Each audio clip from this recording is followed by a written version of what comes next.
I went to an inventory reduction sale hosted by one of my local comic shops where they were selling thousands of back issues for just $1 a piece. And today, I'll show you what I got. Check it out.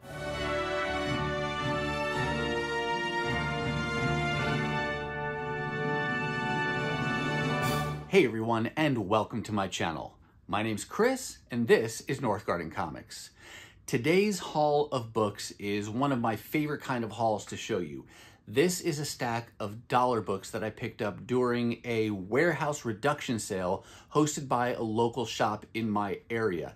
In my area is the Twin Cities metro of Minnesota, and the shop is right here on my shirt. Most Wanted Comics. They have both a brick and mortar shop that's been open for a little over a year, but don't let the newness fool you. These guys have been in business for many years, hosting and traveling around to a variety of smaller and larger comic shows. So they've got a lot of experience in doing things like this.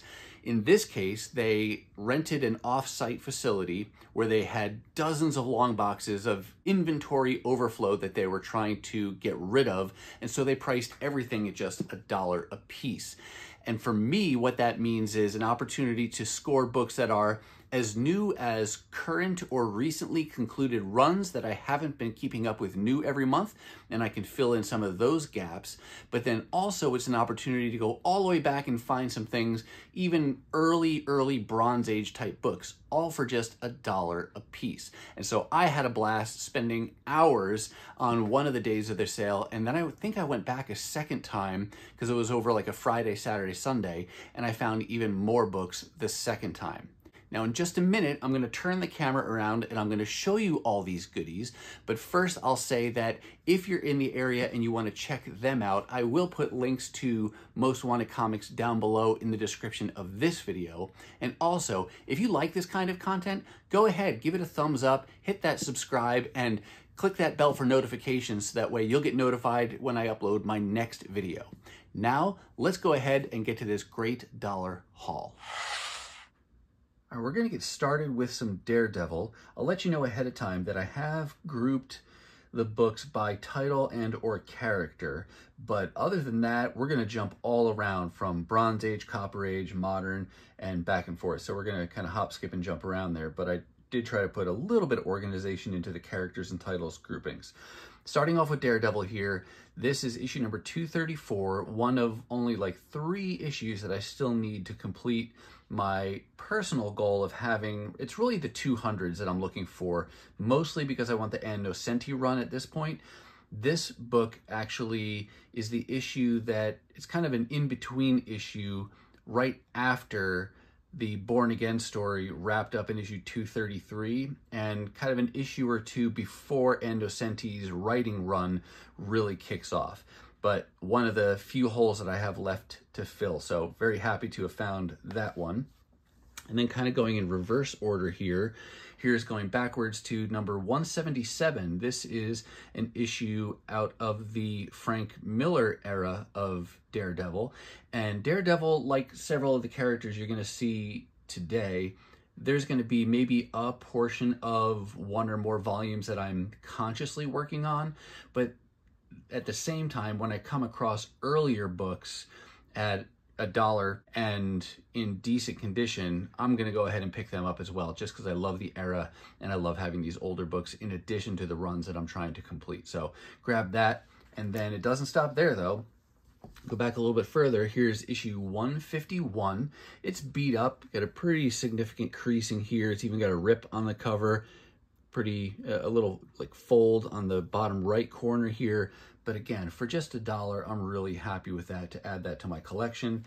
And going back just a little bit further, here's Daredevil number 142 as well. Now, I do have a couple others to show you. I do have them bagged and boarded already, and they're extra beat up, but again, because of the price and I like the character, I went ahead and picked these up. We've got Daredevil number 102. Don't mind this, that's actually just the sticker, because this is the back of the bag. And you'll see a little bit more why I do that in just a minute here. But I picked up issue 102, real serious damage here. But again, for just $1, and I can now have it in my collection, happy to grab that. And then Here's issue 103 as well. And then flip this around, and there's issue 104 on the back. So that's why you see this sticker in this case. When it's the older books like this, I like to put them in Mylar. And a cost-saving measure that I like to employ is to do 2 books per bag and board combo. So I put one on the front and one on the back. Just word of warning, I only do that with the E. Gerber halfbacks because they are fully acid-free all the way through. So it doesn't have a glossy side, and that means it doesn't matter which side of the board you put a book on. So I can theoretically put a book on both sides of that board, and that's what I do because it just saves me cost and space in my short boxes. So that's why you see that. The other little note I'll say is I started using these stickers on the bags because it was a little bit more forgiving than traditional Scotch tape.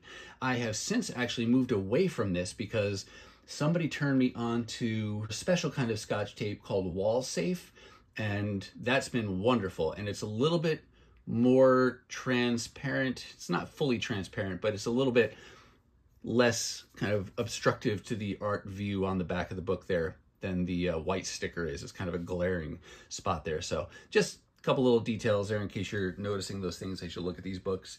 And then one other Daredevil book to show you is this one here. It's actually a reprint called Marvel Adventure featuring Daredevil. This is issue 6 of 6. I didn't even know this series existed until maybe a year ago when I was dollar bin hunting at a different store, and I came across a couple issues from the 70s. You know, Marvel was definitely in the habit of doing a ton of reprint issues. This was 1976, and this particular issue reprints Daredevil. I saw it before. Oh yeah, Daredevil 27. I don't know the rhyme or reason with this particular reprint title, why they chose the stories they did or anything else about it. But again, I like Daredevil. I really like these reprint titles as well. It's an affordable way to get some of those older stories. And the reprints themselves are getting kind of old too. So they have their own value to me. So glad to pick that up. I think I need 1 or 2 more issues to complete this short little reprint series. But happy to have found those Daredevil books at the sale.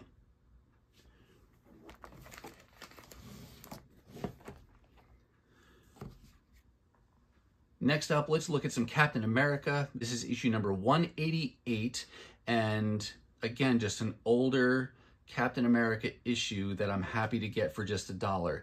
Very well loved and read many times, I'm sure, but happy to get these when they're so cheap because I'm not looking to actively build out this entire volume. There are pockets of Captain America that I'm trying to get, working on the Mike Zeck run, for example, and some other things. Way at the other end of this volume, I had worked on the Wade and Garney run on Captain America, you know, a smattering of other things here and there, but always happy to pick up those Bronze Age books for cheap when I can find them. The other thing I'll tell you about all of these books, some of them you'll see are bagged and boarded, actually only a few. Most of them are raw, and that is how I found them in the long boxes. Now, I know some people don't like that at the sales when you come across raw books, and they weren't even sorted, so every box was random. The upside of that is that you never know what you're going to find, and if you're patient and take the time to look through those boxes, you can discover unfound treasures, things that nobody else came across because they were going too fast, and you can make some finds that maybe you wouldn't have made if they were alphabetized and bagged and boarded. I get that, you know, there's probably going to be more risk of damage and things like that, but when you're talking dollar books, I don't expect them to be minty anyway when they're this old, so just happy to find them for $1, and it's like a treasure hunt going through those long boxes. Captain America had his own reprint series, probably around the same time as that Daredevil one. This is Marvel's Super Action starring Captain America. And if I remember correctly, these reprinted Captain America stories for like the first 13 or so issues, and then it may have shifted gears and started reprinting Avenger stories. But again, early Captain America stories, the reprints are getting kind of old too. Just fun to pick up for just $1. Let's kind of fast forward several years to the 90s, and we're going to look at, actually, is this the 90s? this might still be late 90s. This is Fantastic Four Volume 3. So we're talking the Heroes Return era, after you had all the outsourcing that went over to Rob Liefeld and Jim Lee with these titles, and they came back to the Marvel 616 universe. Creative duties were taken over by Chris Claremont writing and Salvador Larroca on pencils, and they worked together for the first like 30 plus issues on this.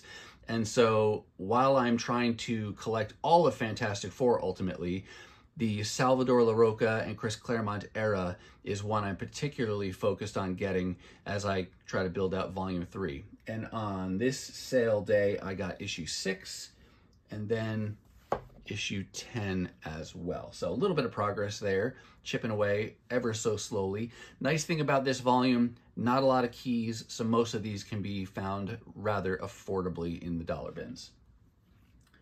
Didn't just find 90s books though.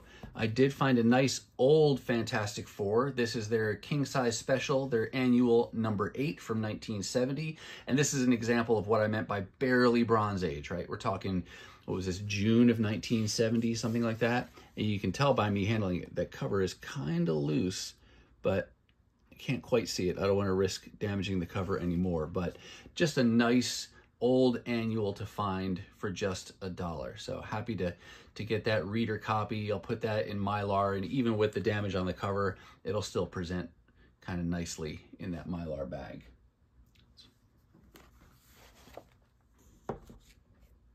Here we have a one-off, a book I just stumbled across while I was digging through the long boxes.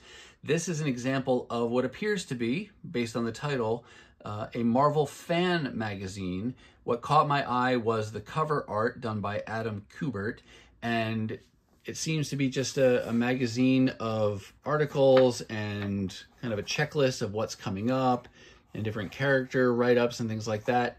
I had never heard of this before, but thought that was a great cover, and though this is the first time I've seen one of these, I'm going to definitely keep my eyes peeled for these in the future, because if I can find more of these, I like these kind of non-traditional comic size magazines and other industry type publications. So that was a fun pickup. Then we got here just one issue from this John Byrne run of Action Comics. This is number 592. Just trying to chip away at some of the late 80s, early 90s Superman to fill out the runs that I had been working on when they were coming out new, and just a lot of holes. So as I can pick up these issues for cheap like this, happy to build out the runs from that era of Superman.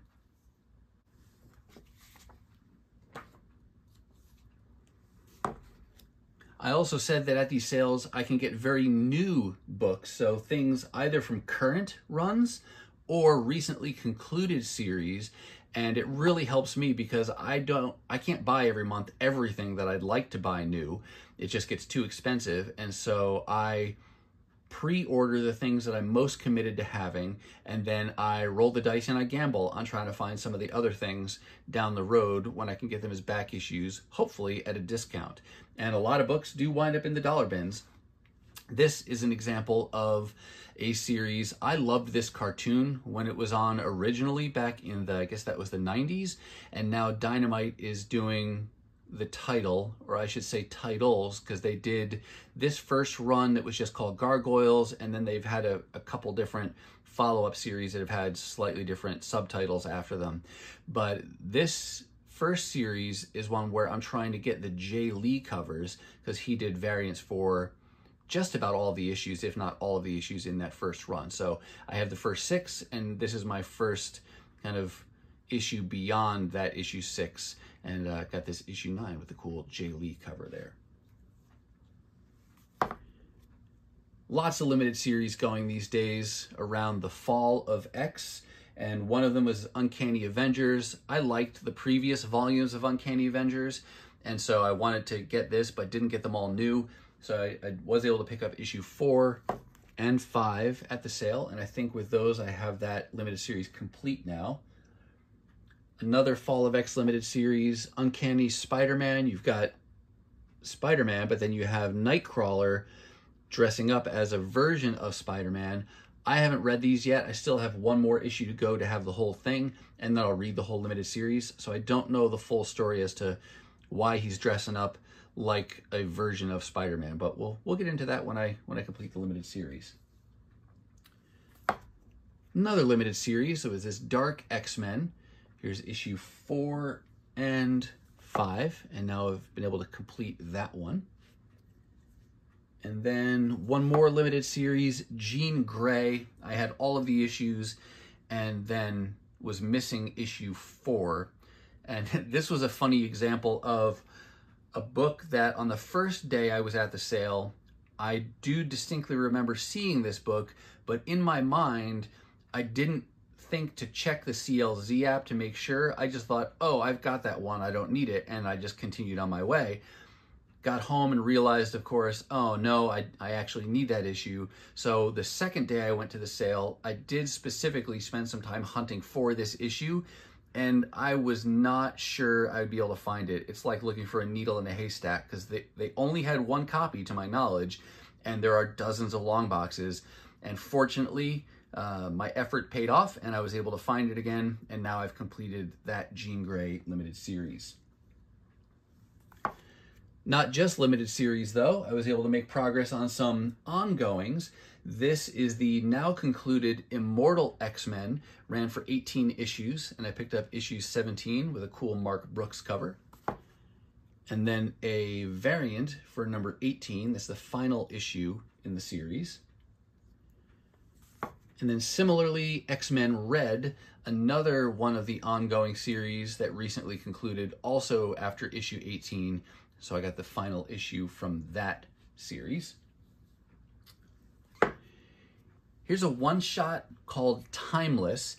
I think the idea of this book, they do one each year. I think they've done it for a few years in a row now, where it comes out at the beginning of the year, and it's supposed to give you an idea of some of the stories that are going to be unfolding across various comic books throughout that year. So this is the one that sets up what was happening in 2024. I think there's a couple new characters that are introduced in this. Haven't seen a lot of attention around it, so I don't know that they, how significant those first appearances were. But for $1, I'm happy to pick up a book like this just to add it to my collection and be able to give that a read.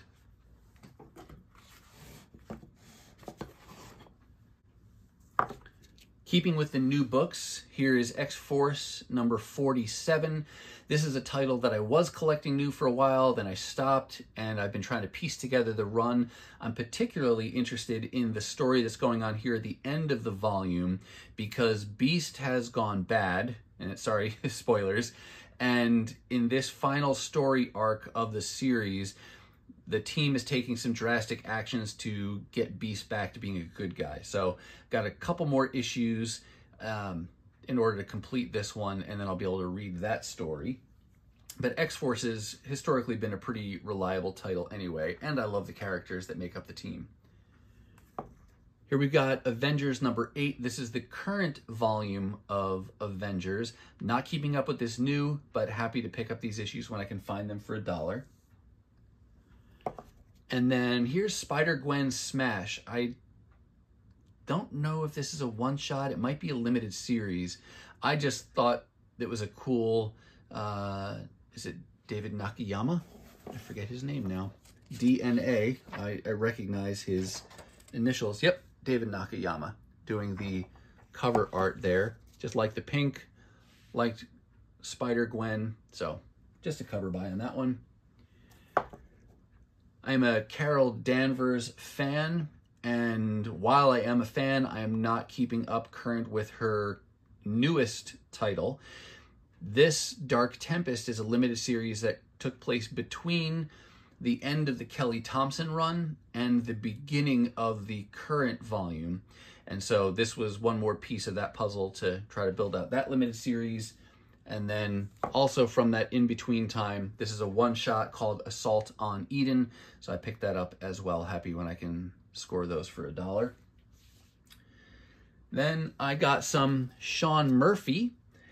I did not really track with Sean Murphy prior to him doing the White Knight character series world that he's been building for several miniseries now, but I have been able to piece together all of the previous White Knight limited series and been able to read those, and I've really enjoyed those. This one I did not keep up with, and now I'm trying to get it in the dollar bins when I can find them. This is the latest one, so you've got Generation Joker. I was able to find the bookends, so on the left you see issue number 1, and then I think issue 6 is the final issue, but I like his writing, I like his art. This particular series, he's just writing it, and then it is Mirka and Dolfo. There she is on the cover there. And they're doing the pencils for this. So 4 more issues to go, and I can complete that most recent limited series in his Murphyverse. And then keeping with Sean Murphy, I stumbled across this guy here. This is Mark Miller and Sean Murphy, Chrononauts, and this is an earlier piece of his. I don't know when he got into the business, but this is from, when is this from? This is Image Comics. This is 2015, so actually not that long ago, but one of the earlier things that he's well known for, and just happened to stumble across issue number 1. I don't know how many issues there are in this, or if I'll even try to find them. Again, it's an example of his art that I was able to pick up for just $1, so happy to grab that. X-Men. Boy, I love the X-Men. They are one of the earliest teams and series of books that I collected when I got into collecting in the late 80s, early 90s. And there are so many titles, I can't possibly keep up with all of them new. And so I'm trying to fill in a lot of the series and runs, kind of going backwards. This Extreme X-Men, if I remember correctly, there were a couple main X-Men titles at the time, and Chris Claremont was coming in to start writing again, and I think he was given a choice of either taking over one of the existing books or starting a 3rd flagship title, and he went the route of starting a 3rd flagship title, and that became Extreme X-Men. It ran for 40 some odd issues, and here's another example where he paired up with Salvador Larroca, who did the pencils on this, at least for the first half of the series he did. And I never really read it. And so I've seen the omnibus edition, and I didn't want to go and spend that kind of money on something without knowing if I'd like the stories or not. And they're the kind of thing where, again, no keys, so I can find them pretty easily in the dollar bins. And after this day's haul, I have the first 10 issues of this first volume. So I'm going to give them a read and see if I like it, and then I'll decide if I want to continue from there. So I was really happy to get issue number 1. And then I also picked up issue number 6 and number 10. And those round out, like I said, the first 10 issues of the series for me. And now I'll continue to, or I'll read them and then decide if I want to continue on with those. Got a couple issues from this limited series, Avengers X Sanction, and I don't remember the story, or I don't know that I know it. Maybe I read about it once. I just know it's the Avengers, and it's got Cable. And I like Cable a lot as one of the X-Men. This series was written by Jeff Loeb, and pencils here by Ed McGuinness. Issue number 3 here on the right is a variant by Lionel Yu. I had found a preview of this not too long ago and said, what the heck, why don't I go ahead and try to piece this together? Shortly after, I found issue number 1 of the limited series, and now I have issues 2 and 3. So just issue 4 to go on that one. And then, who knows? I don't know what the tie-ins are. I'll have to take a look at those and see how many of those I got to get. But that's part of the fun, right? Is the hunting down of the story and then being able to read it once you get the whole thing completed. Transformers, my first love in comic books. As much as I love the X-Men, I love Transformers even more. These are the characters and stories that got me into comic books to begin with. I was first, entered into nerddom in the mid-'80s when Transformers toys came out and the cartoon came out, and absolutely loved them, watched it religiously, and yeah, it flowed into the comic books. Partway into their Marvel series is when I got into them, but have been following them ever since. I love to pick up the variants when I can find them. This is from the recently concluded, well, I guess, gosh, it's not so recent anymore. It's from the concluded IDW era of Transformers. This was called Lost Light, written by a writer named James Roberts, one of my favorite writers of Transformers of all time. Absolutely loved his characterizations, his humor, his interaction. It had heart. You know, it just had everything. And I do hope he gets a chance to come back and write some more again someday. I think he started doing like fan fiction to begin with, but absolutely love his writing. And then this is an Alex Milne cover, a little sketch cover. And yeah, always happy to pick these up for $1 when I can find them. I'm going to move these because the next cover takes some unfolding to show you. I will say I dabble in the Ultimate Universe. I don't collect everything exhaustively. And so because of that, I also don't know a lot of the in-universe story and what's going on. I've read some of the Ultimate X-Men. I've read some of Ultimate Spider-Man. I've read some of the limited series and things like that. But I don't know a lot about it. But I do keep my eyes peeled for things that either look like a cool story or good art. This one caught my eye. This is, I think was it Ultimate New Ultimates?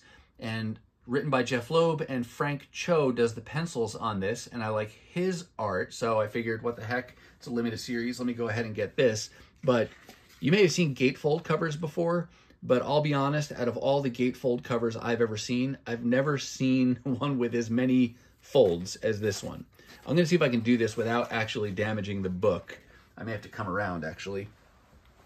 Because that's the front, that's pretty typical. But then the back opens up once, twice, 3 times, 4 times. That, I don't even think that fits in frame. I don't want to rip the book. I'll try to put that as centered as possible. I can't see my camera anymore, what's on the screen or not. But that is the widest gatefold cover I have ever seen. But yeah, for just $1, Frank Cho. Lots to look at there. Looks like a big dragon kind of going across the bottom. And it definitely gives you the impression that our heroes are up against some pretty significant odds there. And way over on the left, if you can see, you got Loki and everybody. So yeah, that was a pretty fun find as well. But I'm gonna do a little editing here so I can not show you how I fold all this back up again, and we'll move to the next books. This was a great find. I told you that you can find Bronze Age books, but I don't often expect to find issues like a #1 from a Bronze Age title.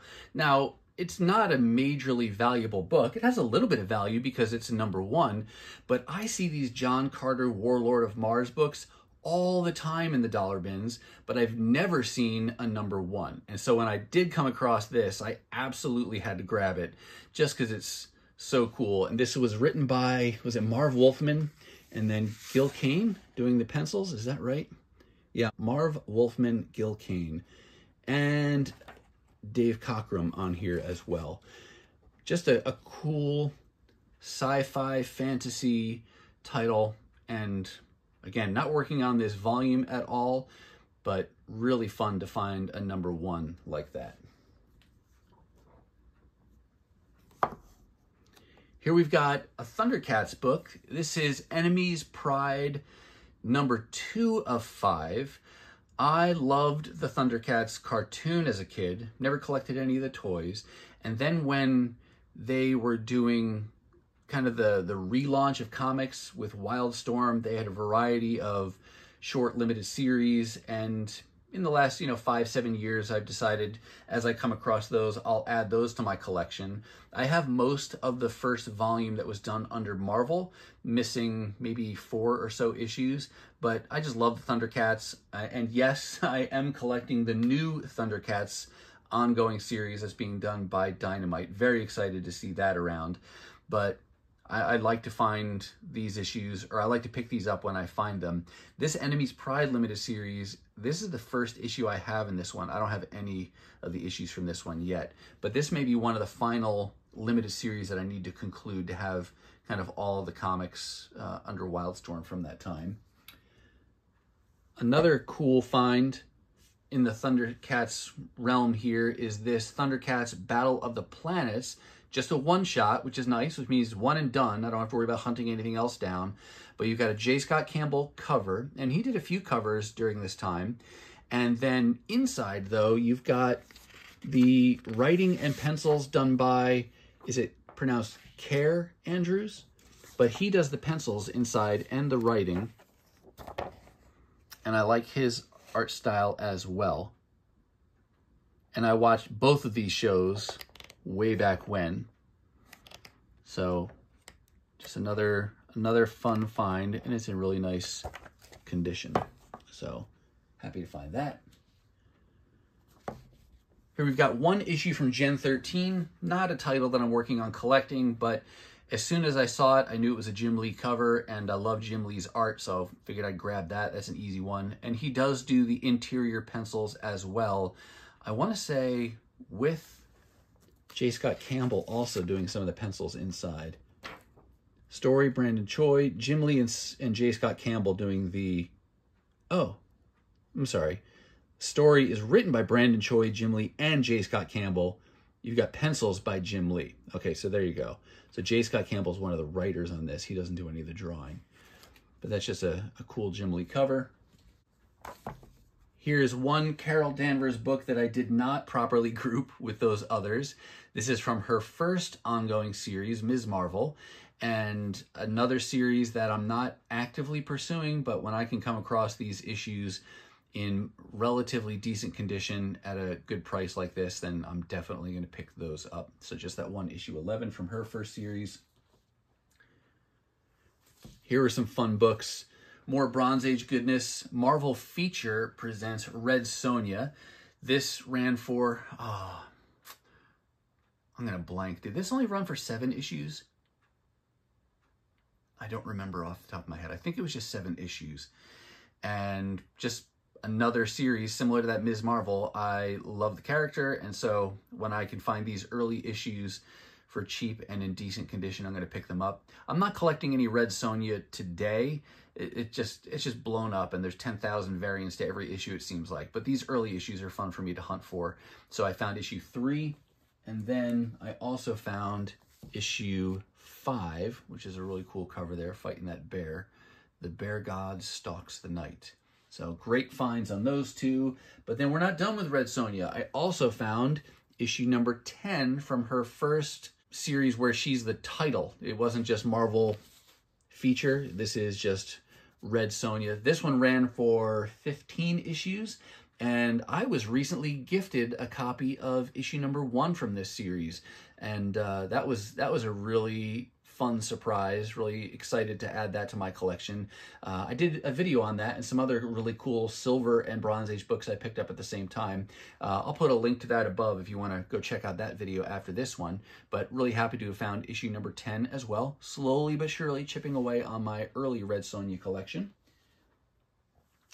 And then let's stick with the Bronze Age. Found a couple issues from Thor's first volume, similar to Daredevil, similar to some of the other titles. I want the Walter Simonson run of Thor, and I've got a lot of the stuff that comes after that, but the stuff before that I'm not actively pursuing, but I will continue to pick those up when I find them. Here was issue 248 and issue number 250 with a really cool Mangog on the cover. And I think those are the only 2 Thor books I found. We're getting into the home stretch here. This little series, this was really satisfying to find at the sale. This is a character, Starfire. It's a series. It only ran 8 issues.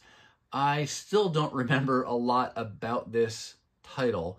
This is a different Starfire from DC than the character you would normally think of, but it's an 8-issue series. I stumbled across issue number 1, must have been a couple of years ago now, in a dollar box at a different local store. And I was like, that's kind of cool. A 1970s kind of number 1. I'll pick that up, sure. And then found out it was only 8 issues. And then said, you know, I'll keep my eyes open. If I can find these, I'll put it together. Well, I'm very happy to say that after this sale, I now have all 8 issues. I was able to find issue number 4, issue number 7, and then the final issue in the series, number 8. Like I said, I don't know a lot about this series. If you do and you want to let all of us know, go ahead and put it down in the comments so we can benefit from your knowledge. But this was an example of just a fun thing for me to be hunting for, and it's a very satisfying feeling when you can check that box and say, complete series obtained, and now I can read all 8 issues. And then I'll see, do I hold on to it? Do I like it? Do I, get rid of it? We'll see. But for now, I'm just enjoying the fact that I completed this short run of a rather obscure title. It's not like you see these all the time. I picked them up every time I found them, and took a couple years to get just these 8 issues. But very, very happy to have scored those 3 books to complete that run. I've just got 3 more books to show you, and they're probably, aside from those Starfire books, which was a good feeling to complete that series, these were my favorite pickups of the entire sale. First is this copy of Nightwing number 1. This is back right around the time when I stopped collecting comics the first time, and I had picked up Nightwing number 1 from his limited series, but this is number 1 from his first ongoing series. I still, like it was yesterday, remember this cover by Scott McDaniel, and I loved his characterization. I liked his art style through this era of Nightwing, and always have loved this cover and have always thought it would be cool to own a copy of this. It's not a major key, but it's definitely more than a $1 book. And this one, yeah, it could be in better shape, but it could also be in a lot worse shape than what it is. So I am very happy that I stumbled across this for just $1 at the sale. Very happy to have it. I just think that cover is fantastic. And yeah, it just flashes me back to the mid-90s and that time of collecting. So super, super excited about that one.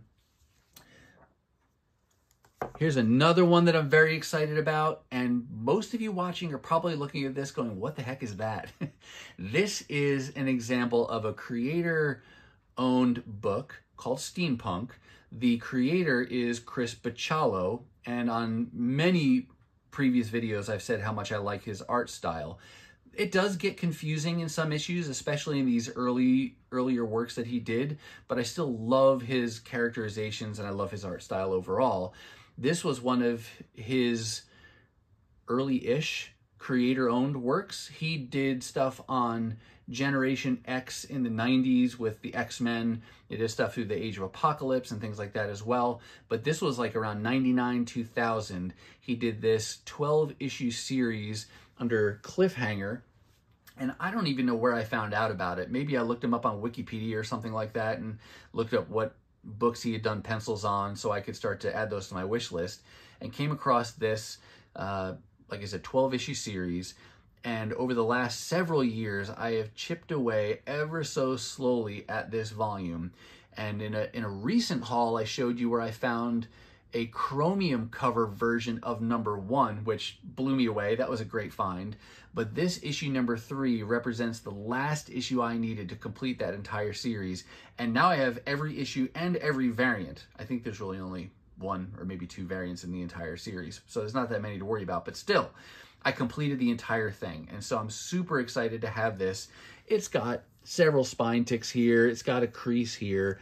I didn't buy it for its monetary value. I am glad it's not in worse shape than it is, but just the fact that it represents me completing this series was a super great accomplishment, and I was so, so happy that they had this issue to allow me to complete that limited series.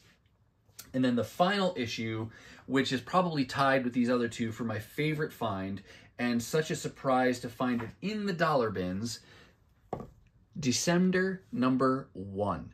This is a volume. It ran for 30, how many issues? 32 or so issues, done by the creative team of Jeff Lemire and Dustin Gwinn. Great artistic style by Dustin Gwinn. It's kind of a watercolored kind of a look, futuristic science fiction story. Great story. If you ever have a chance to put this series together and read it, I highly encourage you to do so. There was a follow-up series called Ascender that had more of a fantasy magic type of a theme to it. And I think that's great to read as well, because there are some plot threads and things that continue into that series and get tied up nicely. It's a very satisfying read to read both of these. They're available as single issues. Most of them you can find for $1 or less a piece. There aren't really any big keys except for number 1. This is the one that I never thought I'd find in a dollar bin, especially not a first print. There are reprints of this, or what do they call them? Image firsts, kind of like the Marvel True Believers reprints that they do. And that's how I got number 1 to begin with and was able to read the entire series. I had that, you know, standard cover from issue number 1, but it had the Image First banner up the side to let you know glaringly that you had a reprint. But in the back of my mind, I always hoped someday maybe I'll find a first print of number 1. And this one was there, surprisingly. Just about every time I go, you see Descender issues, several of them in a row, and I'm always hoping there'll be a number 1, and it's never there. This time it was. And I have a hunch as to why it was there this time. This is actually a variant cover. This cover is done by the writer, Jeff Lemire. And I think it's probably because of that people skip over it and don't think that it's a number 1. And so I think I got lucky that it was there and just happened to find this one. So very, very excited to not only complete it, but now to complete it with a first printing. So now I have all the first printing issues from this series. And highly encourage you to check this one out and just follow up Ascender single issue format. There's compendiums that do collected editions, hardcover, softcover. So there's a lot of ways to get this. But this right here, along with these other two, definitely some of my favorite scores of the entire sale. All right, that's going to do it for me, and that's going to wrap up this dollar haul from the Most Wanted Comics inventory reduction sale. I do hope you saw something that you liked, but what about you? What kinds of things are you finding on your own adventures? Let us know down below. Now, if you're not quite ready for the YouTube fun to stop, I have hand-selected a couple videos here for you to check out.